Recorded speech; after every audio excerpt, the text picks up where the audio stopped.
Square root 16. ఈ క్వశ్చన్కి చాలామంది కరెక్ట్గా ఆన్సర్ చేస్తారు. అయితే కొంతమంది మాత్రం దీన్ని రాంగ్గా ఆన్సర్ చేస్తారు. కొందరు తెలియక చేస్తారు, కొందరు ఫ్లోలో ఫాస్ట్గా చేయడం కోసం నాకు వచ్చు అనే కాన్ఫిడెన్స్తో రాంగ్ చేస్తారు. ఏంటి అంటే ఇక్కడ చూడండి, స్క్వేర్ రూట్ ఆఫ్ 16 మాత్రమే చూస్తారు. ఈ ముందున స్క్వేర్ రూట్ ఆఫ్ని చూడరు. సో ఇక్కడ ఈ స్క్వేర్ రూట్ ఆఫ్ 16 అయితే ఆన్సర్ డైరెక్ట్గా 4 అవుతుంది. సో మీరు దాన్ని డైరెక్ట్గా ఆన్సర్ చేసేస్తారు.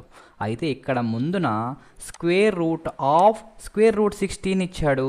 సో ఈ స్క్వేర్ రూట్ 16 వాల్యూకి మనం ఇంకొక స్క్వేర్ రూట్ చేయాలి. సో ఇక్కడ స్క్వేర్ రూట్ 16.